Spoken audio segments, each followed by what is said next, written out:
So hello everyone, welcome back to my channel. আজ থেকে আমি তোমাদের জন্য একটা নিউ ড্রামা নিয়ে এসেছি, যেখানে একটা হ্যান্ডসাম মারমেড একটা সাধারণ হিউম্যান গার্লের জন্য নিজের দুনিয়া ছেড়ে মানুষের দুনিয়ায় এসে থাকছে। তো গল্পের শুরুতেই আমরা আমাদের ফিমেল লিড সৌমিকে দেখতে পাই, যে তার বিছানায় ঘুমিয়েছিল। আর ঘুম ভাঙতেই সে হঠাৎ করে দেখে তার পাশে একটা হ্যান্ডসাম ছেলে ঘুমিয়ে আছে। সে ভয়ে সেখান থেকে উঠে পড়ে আর সেই ছেলেটিকে ওঠাতে থাকে। সে বলে, তুমি এখানে আমার বেডে কি করছো? ছেলেটি বলে, উফ, তোমরা মানুষেরা এত চিৎকার চেঁচামেচি কেন করো? এরপর সৌমির একদিন আগের কথা মনে পড়ে। সেদিন তার বয়ফ্রেন্ডকে একটা মেয়ের সাথে দেখে তাকে ভিডিও করে সেন্ড করে দিয়েছিল। সৌমির ব্যাপারটাতে খুবই খারাপ লাগে, সে ভীষণই স্যাড ছিল। এরপর সে যখন ড্রিঙ্ক করে নিজের বাড়িতে আসে, সে তার বাথটাবে একটা মারমেডকে দেখে আর সে সেখানেই নেশার ঘরে ঘুমিয়ে পড়ে। সৌমি কাল খুব নেশার ঘরে থাকার কারণে আজ তার এই সমস্ত কথা মনে পড়তে থাকে। মারমেডটা যখন জলের থেকে বাইরে বেরিয়ে এসেছিল, তার লেজটাও তার পায়ে পরিণত হয়েছিল। এরপর মারমেড তার সামনে এসে বলে, আমি হলাম আন্টোলিয়ার মারমেডদের ক্রাউন প্রিন্স, আমার নাম হলো মার্কারি। সে কথা বলতে বলতে সৌমির কাছাকাছি যাচ্ছিল। সৌমির তার ইরাদা ঠিক লাগে না, সে ভয়ে সরে যাচ্ছিল। সে বলে, রাজকুমার, আমাকে তোমার প্যারেন্টসের নাম্বার দাও, যাতে করে ওরা তোমাকে এখান থেকে এসে নিয়ে যেতে পারবে। তখন মার্কারি বলে, এইসবের কিছু দরকার নেই, আমি এখান থেকে তখনই যাব যখন টাইম আসবে। এই বলে সে তার কাছে কিছু জামা কাপড় চায়। সৌমি তাকে নিজের কিছু জামা কাপড় দিয়ে ঘর থেকে বের করে দেয়। সে বলে, আমি এখান থেকে ততদিন যেতে পারবো না যতদিন না আমার মিশন সাকসেসফুল হচ্ছে। সৌমি তাকে বলে, এমন তো কোনো জায়গা নিশ্চয়ই রয়েছে যেখানে তোমার মিশন সাকসেসফুল না হওয়া পর্যন্ত তুমি থাকতে পারবে। মার্কারি বলে, সেটা আমি জানি না, আমার তো ভয় করে কেউ আমার আসল পরিচয় জেনে নিয়ে আমাকে মেরে ফেলুক। এই বলে সে ইমোশনাল হওয়ার নাটক করে, আর যখনই তার চোখের থেকে জল বেরোয় সেটা মতিতে রূপান্তরিত হয়।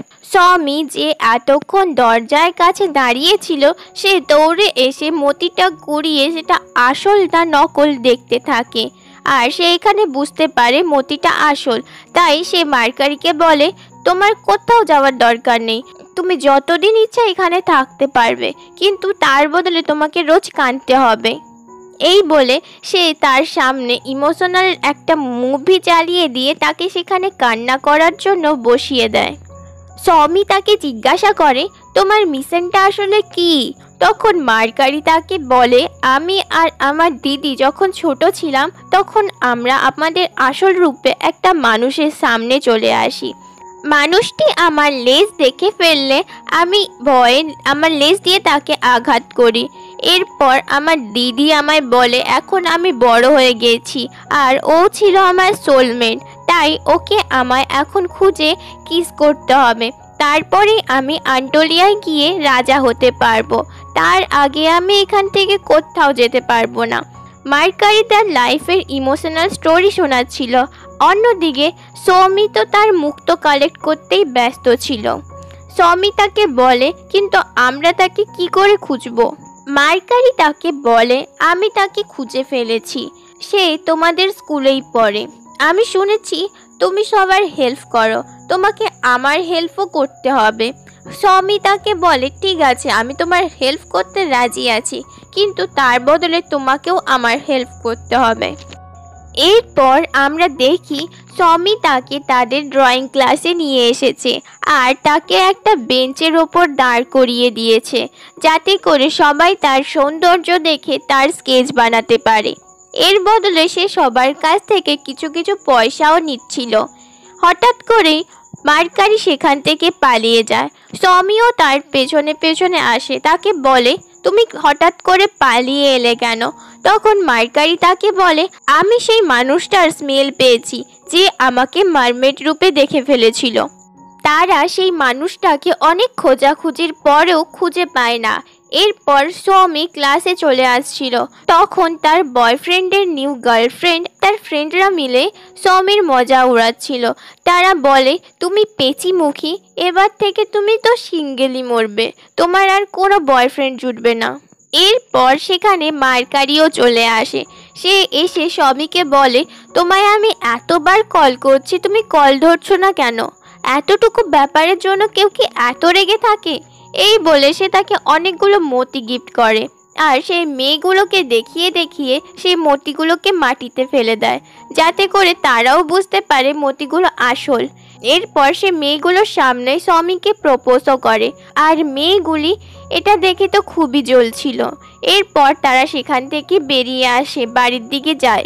এরপর রাস্তাতে জলভর্তি একটা গর্তের ওপর থেকে যখন একটা কার যাচ্ছিল, মার্কারি তখন সমিকে তুলে সাইডে করে নেয়। সমি প্রথমে ভেবে খুশি হয় মার্কারি তার জন্য এত কেয়ার করছে, কিন্তু যখনই তার গায়ে জলের ছিটে পড়ে তখন সে বুঝতে পারে, আর সে মার্কারিকে বলে, বোকা মারমেড, তুমি এরকমটা কেন করলে? তখন মার্কারি তাকে বলে, আমার পায়ে জলের ছিটে পড়লে আমার পা আবার লেজে পরিণত হবে, তাই জন্য আমাকে এমনটা করতে হয়েছে। এরপর কারের ওনারও তাদের কাছে এসে তাদেরকে ক্ষমা চাইতে থাকে। তখন সমি তার উপরে রেগে গিয়ে খুব চিৎকার চেঁচামেচি করতে থাকে। ছেলেটি সমির সাথে কথা বলছিল, আর মার্কারি তার দিকে অ্যাট্রাক্ট হচ্ছিল। মার্কারি তার কাছে গিয়ে বলে, এ পুরোপুরি ঠিক আছে। তখন সমি রেগে গিয়ে তাকে নিজের দিকে টেনে নেয়। এরপরে আমরা জানতে পারি ছেলেটির নাম জিং। সে বলে, আমি তোমাদের স্কুলেই পড়ি আর বায়োলজি স্টুডেন্ট, কোনো দরকার পড়লে আমাকে এই নাম্বারে কল করবে। নাম্বারটা মার্কারি নিয়ে নেয়। সে বলে, হ্যাঁ নিশ্চয়ই। বাড়ি এসে মার্কারি সমিকে বলে, এই ছেলেটাই সে যে আমায় ছোটবেলায় মারমেড রূপে দেখে ফেলেছিল। সমি বলে, তাহলে এরবার তুমি কি করবে? মার্কারি বলে, আমি তাকে 3টা কিস করব, আর তারপরে আমার মিশন কমপ্লিট হয়ে যাবে, আমি আমার বাড়ি ফিরে যেতে পারবো। সমি তাকে জিজ্ঞাসা করে, তুমি তাকে কিভাবে কিস করবে? তখন মার্কারি তাকে দূর থেকে কিস করতে থাকে, আর সমি ভয় পালাতে থাকে। সে সমিকে ভয় দেখানোর জন্য আরো বেশি বেশি করে এরকমটা করছিল। সমি তার কান ধরে বলে, তুমি খুব খারাপ একজন মারমেড। সমি জিঙ্কের ব্যাপারে সমস্ত ইনফরমেশন কালেক্ট করছিল। সে জানতে পারে জিং তাদের স্কুলের বায়োলজি স্টুডেন্ট হওয়ার সাথে সাথেও একটা অ্যাকোরিয়ামে কাজ করে। তারা প্ল্যান করে সেখানে গিয়ে তাকে কিস করবে। এরপরে তারা অ্যাকোরিয়ামে পৌঁছায়। সেখানে গিয়ে মার্কারি মেঝেতে শুয়ে পড়ে। জিঙ্ক এসে মার্কারিকে মাটিতে শুয়ে থাকতে দেখে তাকে ওঠানোর চেষ্টা করে। সে উঠছে না দেখে তার শ্বাস চেক করে, কিন্তু মার্কারি নিজের শ্বাসও বন্ধ করে রেখেছিল। এরপর জিং তার হার্ট অ্যাটাক হয়েছে ভেবে তার চেস্টে চাপ দিতে থাকে, কিন্তু মার্কারি তাও উঠছিল না।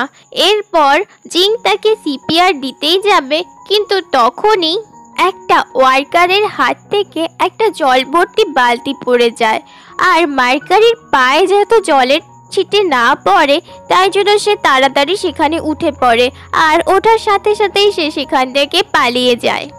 এরপর সমি নেক্সট প্ল্যান বানায়।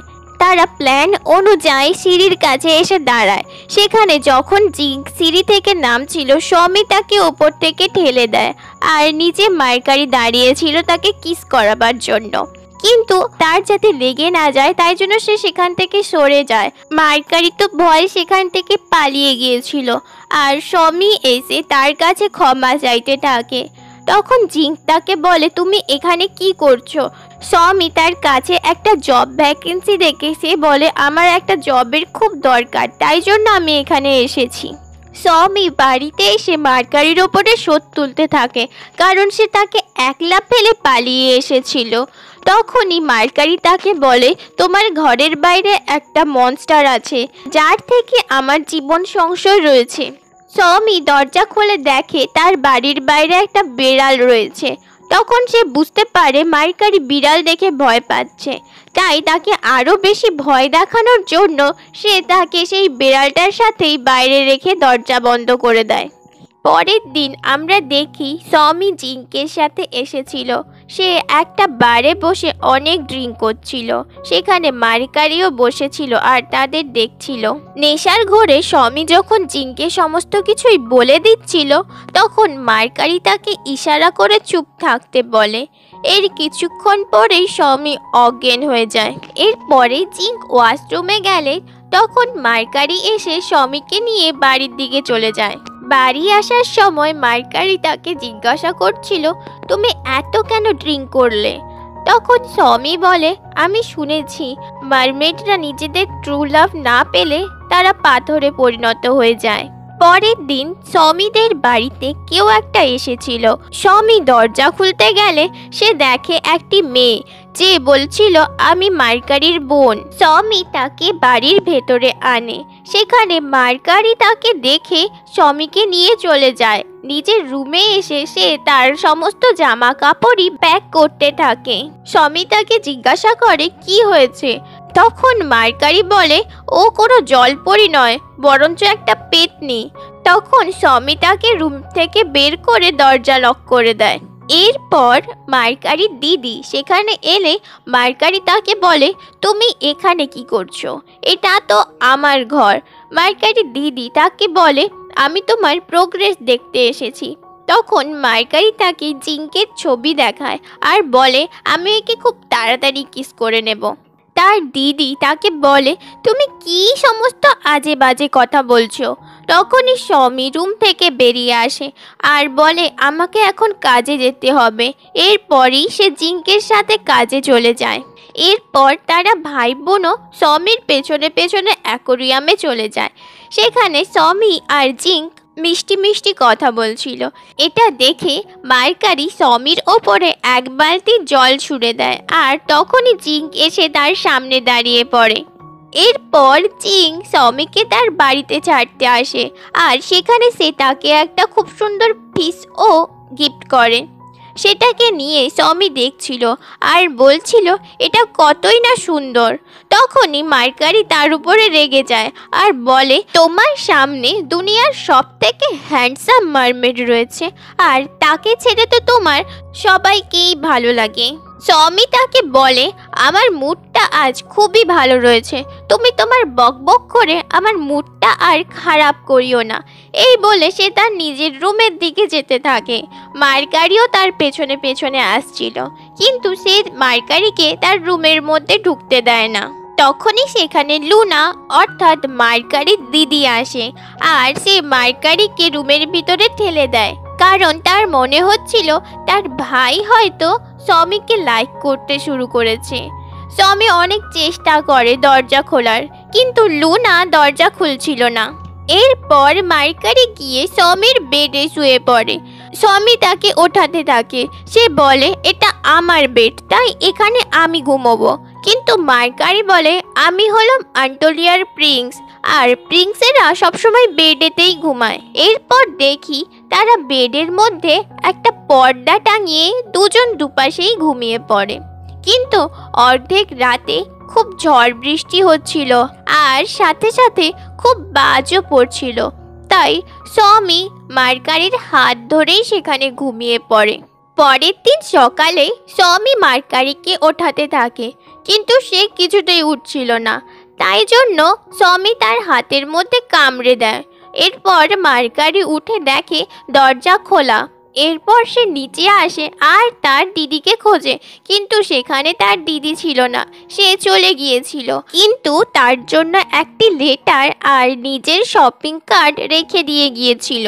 লেটারে লেখা ছিল, তোমার যেটা মন চায় তুমি সেটাই করবে আর তাড়াতাড়ি করে নিজের সোলমেটকে খুঁজে নাও। এরপর মার্কারি অ্যাকোরিয়ামে যায়, সেখানে জিঙ্কে গিয়ে সে কিস করতে থাকে, কিন্তু জিঙ্কের হাতে থাকা একটি গ্লাস থেকে জল তার পায়ের মধ্যে পড়ে যায়। তখনই সেখানে সমি চলে আসে। সে মার্কারিকে একটা চেয়ারের মধ্যে বসিয়ে একটা কাপড় দিয়ে তাকে কভার করে দেয় আর নিজের সাথে নিয়ে চলে যায়। তখন জিঙ্ক ভাবে মার্কারি কে, সে কেনই বা সবসময় জলের থেকে দূরে থাকে। এরপর তার বুঝতে আর দেরি হয় না যে ছোটবেলা থেকে সে যাকে খোঁজ করে আসছে সে হয়তো মার্কারি। এদিকে স্বামী বাড়িতে এসে মার্কারির ওপরে প্রচন্ড রেগে যায়। সে বলে, ও যদি তোমার লেজ দেখে ফেলতো তখন কি হতো। এই বলে সে মার্কারির থেকে দূরে গিয়ে বসে। মার্কারি তার মুড ঠিক করার জন্য তাকে শপিং কার্ট দেখায়। এরপর তারা শপিং করতে যায়। সেখানে শপিং করার পর তারা একটা পার্কে বসেছিল। সেখানে মার্কারি বলে, আমার মিশন তো কমপ্লিট হয়ে গেছে, কিন্তু আমার তোমার রান্না খুবই পছন্দ, তাই জন্য আমি আর বাড়ি যেতে চাই না। এরপর তারা দুজন স্বামীর বাড়িতে চলে আসে। এদিকে আমরা জিংকে দেখি। সে যখন মার্কারিকে মারমেড রূপে দেখেছিল তখন সে সবার কাছে এসেই বলেছিল, কিন্তু কেউই তার কথা বিশ্বাস করে না। তাই সে তখনই ডিসাইড করে ফেলেছিল সে মারিন ল্যাব নিয়ে পড়াশুনো করবে, আর সে সবার কাছে এটা প্রমাণ করেই ছাড়বে যে মারমেড সত্যিকারেরই হয়। পরের দিন স্বামী স্কুলে চলে যায়, আর মার্কারি তো বাড়িতে একাই ছিল। সে যখন স্নান করছিল তখন দেখে বাইরে প্রচণ্ড বৃষ্টি হচ্ছে। তাই সে ভাবে, স্বামী তো ছাতা নিয়ে যায়নি, আমি ওকে ছাতাটা দিয়ে আসি, আর এইভাবে আমি ওকে ইমপ্রেসও করে নেব। এরপর সে জলের থেকে বাঁচার জন্য রেনকোট আর গামবুট পরে ছাতা নিয়ে স্বামী স্কুলে যায়। অন্যদিকে স্বামী স্কেচিং ক্লাসে বসেছিল। সেখানে জিং তার কাছে এলে স্বামী তাকে রেজিগনেশন লেটার দেয়। সে বলে, আমার পড়াশোনার চাপের কারণে আমি আর তোমার অ্যাকোরিয়ামে কাজ করতে পারবো না। তখন জিং তাকে জিজ্ঞাসা করে, তোমার সাথে যেই ছেলেটি থাকে সে কে? আমার ওকে খুবই অদ্ভুত লাগে, আর কাল তো সে আমায় কিসও করে ফেলেছিল। তখন স্বামী তাকে বলে, ও আমার ল্যান্ডলর্ড, আর ওর মাথা একটু ডিস্টার্ব আছে, তাই জন্য ও অদ্ভুত কাণ্ড ঘটিয়ে ফেলে। এই বলে সে সেখান থেকে পালিয়ে যায়। স্বামী তার বাড়ি যাবার জন্য বেরিয়েছিল, কিন্তু বাইরে খুব বৃষ্টি হবার কারণে সে সেখানে দাঁড়িয়ে পড়ে। তখনই জিং তার পেছন থেকে আসে। সে বলে, তুমি আমার সাথে বাড়ি যেতে পারো। আর অন্যদিকে দেখি মার্কারিও ভয়ে ভয়ে ছাতা নিয়ে আসছিল। সে যখন দেখে স্বামী জিংকের সাথে যাচ্ছে তখন সে খুব হার্ট হয়। কথায় কথায় জিং স্বামীকে প্রপোজ করে দেয়, কিন্তু স্বামী তাকে না বলে বাড়িতে চলে আসে। সেখানে এসে সে মার্কারিকে কোথাও খুঁজে পায় না। একটা টেবিলের মধ্যে মার্কারির চোখের জল আর একটা লেটার রাখা ছিল। সেখানে লেখা ছিল গুড বাই। মার্কারি চলে যাওয়ার পর থেকে স্বামী একটুও ভালো ছিল না। সে ভাবতে থাকে মার্কারি কেন তাকে না বলে চলে গেল। এরপর দেখি মার্কারি তার দিদির কাছে দাঁড়িয়ে রয়েছে। সে বলে, আমাকে বাড়িতে ফিরিয়ে নিয়ে চলো, আমি আর এখানে থাকতে চাই না, কারণ স্বামী আর জিং রিলেশনশিপে রয়েছে। তার দিদি হেসে তাকে বলে, তুমি কিভাবে তার সম্পর্কে না জেনে তাকে জাজ করছো? আমি তোমার প্রতি ওর মধ্যে যে কেয়ার দেখেছি তাতে করে আমার মনে হয় না ও তোমায় লাইক করে না। তোমার একবার ফিরে যাওয়া উচিত আর ওকে তোমার মনের কথাটা বলা উচিত। তখন মার্কারি বলে, সেটা ঠিক আছে, কিন্তু আমার তো মিশন কমপ্লিট হয়ে গেছে, আমি তো জিংকে 3টে কিস করে ফেলেছি। তার দিদি তাকে বলে, তোমার আসল টার্গেটটা তো সোলমেট খোঁজা, কিন্তু আমি তো মজা করেই তোমায় বলেছিলাম যে জিংকি তোমার সোলমেট। এরপর মার্কারি সেখান থেকে চলে যায়। সে স্কেচিং ক্লাসে স্বামীর কাছে যায়। সেখানে গিয়ে দেখে স্বামী তার স্কেচ বানাচ্ছে। তখন মার্কারি বুঝতে পারে স্বামীও তাকে লাইক করে। তাকে জিজ্ঞেস করে, তুমি আমায় না বলে কোথায় চলে গিয়েছিলে? তখন মার্কারি বলে, ওই দিন খুব বৃষ্টি হচ্ছিল আর তুমি ছাতাও নিয়ে যাওনি, তাই জন্য আমি ভয়ে ভয়ে তোমার জন্য ছাতা নিয়ে এসেছিলাম, কিন্তু আমি দেখলাম তুমি জিংকের সাথে তার ছাতায় চলে যাচ্ছ। এটা দেখে আমার খুবই খারাপ লেগেছিল। এরপর স্বামী তাকে হাগ করে নেয়। তখনই তারা কিস করতে যাবে, তখনই টিচার চলে আসে আর তাদেরকে ক্লাসরুম থেকে বের করে দেয়। এরপর বাড়িতে এসে তারা একটা পাজল সলভ করছিল। সেখানে স্বামী তাকে একটা ওয়াচ দেয়, যাতে করে সে সবসময় মার্কারির লোকেশনটা জানতে পারবে। পরের দিন মার্কারি ভাবে একটা মানুষ তার ওয়াইফ আর বাচ্চাদেরকে খাওয়ানোর জন্য ইনকাম করে, তাই তারও কোনো না কোনো কাজ করা দরকার। এরপর সে একটা গ্রসারি শপে কাজ করতে থাকে। সেই দোকানে এক কাপল আসে, তারা সবসময় সেখানে ঝগড়া করত। মেয়েটি একটা বিয়ারের বোতল কিনতে চাইলে ছেলেটি তাকে না বলে আর সে ক্যান রাখতে চলে যায়। তখনই মেয়েটির চোখ মার্কারির ওপরে পড়ে।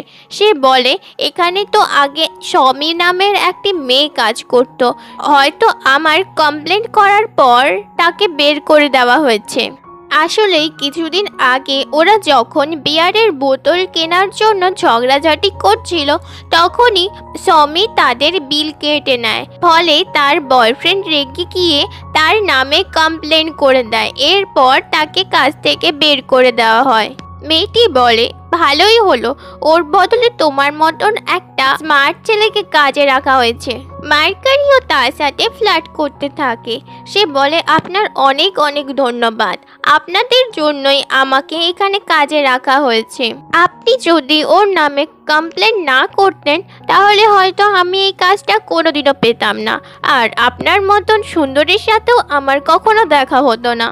তখনই মেয়েটির বয়ফ্রেন্ড সেখানে চলে আসে। সে তাদেরকে কথা বলতে দেখে রেগে গিয়ে মেয়েটির সাথে ব্রেকআপ করে নেয় আর সেখান থেকে চলে যায়। মার্কারি যখন কাজ শেষে বাড়ি ফিরছিল, তখনই মেয়েটি সেখানে তার জন্য ওয়েট করছিল। সে বলে, এখন তো আমি সিঙ্গেল, তুমি চাইলে আমরা রিলেশনশিপে যেতে পারি। তখনই মার্কারি চোখ লাল করে তাকে ভয় দেখায় আর মেয়েটি সেখান থেকে চিৎকার করতে করতে পালিয়ে যায়। মার্কারি তার বাড়িতে ফিরে বাড়িটাকে খুব সুন্দর করে সাজিয়েছিল। সমী এসে এই সব কিছু দেখে সে খুবই খুশি হয়েছিল।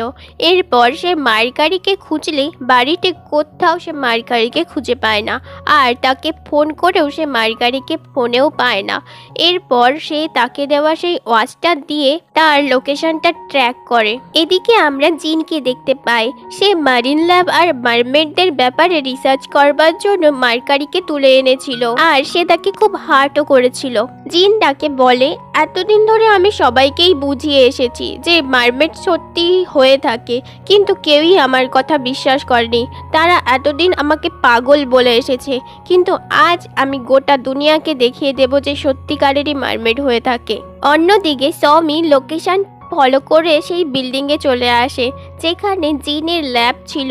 সে মার্কারিকে এই অবস্থায় দেখে খুবই ভয় পেয়ে যায়, আর জিন তখনই কারোর কান্নার শব্দ শুনতে পায়। তাই সে দরজার কাছে চেক করতে চলে আসে।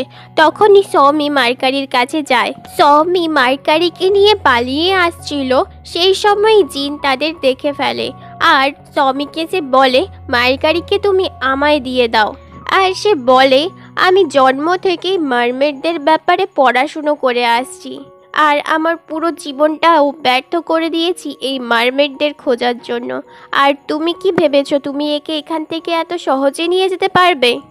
সমী তাকে বলে, এরাও আমাদের মতন একটা জীব, আমি তোমায় কিছুতেই একে নিয়ে যেতে দেব না। এরপর তারা সেখানে রাখা ফায়ার এক্সটিংগুইশার দিয়ে গ্যাস ছড়িয়ে দেয়, আর সেখানে সমস্ত কিছুই ধোঁয়া ধোঁয়া হয়ে গেলে তারা বিল্ডিংয়ের ছাদে গিয়ে লুকোয়। সমী মার্কারিকে বলে, তুমি এখান থেকে সমুদ্রে চলে যাও আর কখনোই এখানে ফিরে এসো না, মানুষেরা খুব খারাপ হয়ে থাকে। কিন্তু মার্কারি তাকে বলে, সমস্ত মানুষই খারাপ হয় না। তখনই জিন তাদেরকে খুঁজতে খুঁজতে সেখানেও চলে আসে। সে একটা সার্জারির নাইফ নিয়ে তাদের দিকে আসছিল। এরপর তারাও ছাদের ধারে চলে আসে। সেখানে মার্কারি সমীকে হাক করে। সে বলে, তুমি কি আমায় বিশ্বাস করো? তখন সমী তাকে হ্যাঁ বলে। এরপর মার্কারি সমীকে নিজের সাথে নিয়ে বিল্ডিং থেকে লাফ দেয়। তখন সে নিজেকে একটা ওয়াটার প্রোটেকশন শিল্ডে পরিণত করে আর সমী সুরক্ষিতভাবে নিচে নামে। সমী খুবই কান্না করছিল।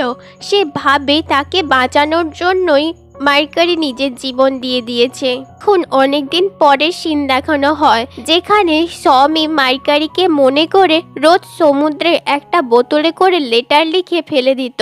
এরপর একদিন সমি যখন বাড়িতে ছিল তখন একটা বোতল রোল হয়ে তার কাছে আসে আর বাথরুম থেকে কিছু আওয়াজ আসছিল। তখন সে বাথরুমে গিয়ে দেখে সেখানে মার্কারি বসেছিল, সে এখনো বেঁচে ছিল আর সমীর দেওয়া সমস্ত চিঠিগুলো নিয়ে সে ফিরে এসেছিল তার সাথে দেখা করবার জন্য। সমি খুবই হ্যাপি ছিল আর এখানে এই ড্রামাটির হ্যাপি এন্ডিং হয়।